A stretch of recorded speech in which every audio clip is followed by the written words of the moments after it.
আসসালামু আলাইকুম। Story world news ডেস্কে আপনাদের স্বাগত। আজ 10 ফেব্রুয়ারি 2026। আজকের বিশেষ প্রতিবেদন, মধ্যপ্রাচ্যের দাবার বোর্ডে ইরানের চেকম্যাট, কেন কোণঠাসা যুক্তরাষ্ট্র ও ইসরায়েল। একদিকে ডোনাল্ড ট্রাম্পের নির্দেশে পারস্য উপসাগরের অবস্থান করছে মার্কিন নৌবহর ইউএসএস অ্যাব্রাহাম লিঙ্কন।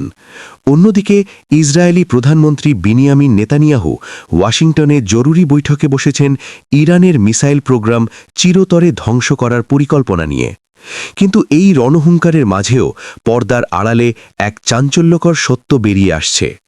সামরিক ও কূটনৈতিক বিশ্লেষকদের মতে এই ত্রিভুজ সংকটে ইরান এখন আর কেবল কোনো পক্ষ নয়, বরং তারা এই মুহূর্তে দাবার বোর্ডের সবচেয়ে শক্তিশালী ফেভারিট।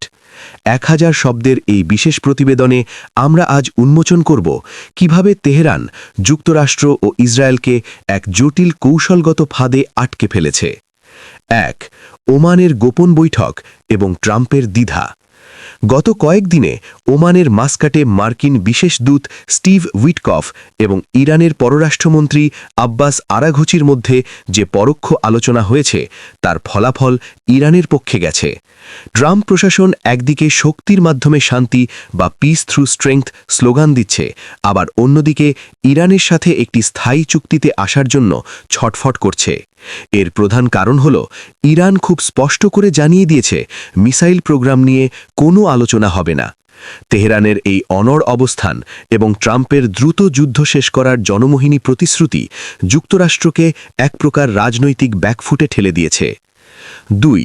মিসাইল ডিপ্লোমেসি, খোররাম শাহর 4 এর হুঙ্কার। ঠিক যখন ওমানে আলোচনা শুরু হচ্ছিল তখনই ইরান তাদের মাটির নিচের মিসাইল সিটি থেকে খোররাম শাহর 4 নামক দূরপাল্লার ব্যালিস্টিক মিসাইল মোতায়েনের ঘোষণা দেয়। 2026 সালের এই মিসাইলগুলো কেবল লক্ষ্যভেদেই নিখুঁত নয়, বরং এগুলো হাইপারসনিক গতিতে চলতে সক্ষম।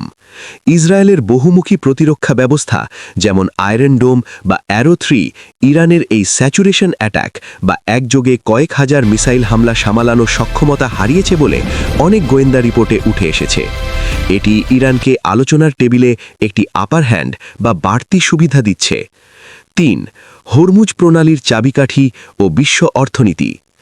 ইউটিউব নিউজের দর্শক বন্ধুরা, আমাদের মনে রাখতে হবে যে যুদ্ধের চেয়ে বড় ভয় হল অর্থনৈতিক ধস।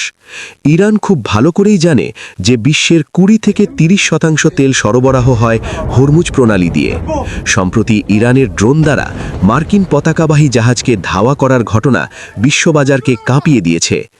ইরান যদি কেবল এই প্রণালীটি আংশিক অবরোধ করে তবে তেলের দাম ব্যারেল প্রতি $250 ছাড়িয়ে যাবে। 2026-এর মার্কিন অর্থনীতিতে এমন মুদ্রাস্ফীতি ট্রাম্পের জন্য এক রাজনৈতিক আত্মহত্যা হবে। এই অর্থনৈতিক লিভারেজ ইরানকে এক অপ্রতিদ্বন্দ্বী শক্তিতে পরিণত করেছে। 4. ইসরায়েলের অভ্যন্তরীণ সংকট এবং একক হামলার হুমকি। ইসরায়েল এখন ইরানের সবচেয়ে বড় মাথা ব্যথা, কিন্তু তারাও নিজেরাও ভেতরে ভেতরে জর্জরিত। নেতানিয়াহু ট্রাম্পকে চাপ দিচ্ছেন ইরানের ওপর বড় মাপের হামলার জন্য, কিন্তু ইসরায়েলি প্রতিরক্ষা বাহিনী বা আইডিএফ জানে যে ইরান এখন একা নয়। 2025 সালের 12 দিনের যুদ্ধ প্রমাণ করেছে যে ইরানের মিসাইল ইসরায়েলের সুরক্ষিত আকাশসীমা ভেদ করতে পারে।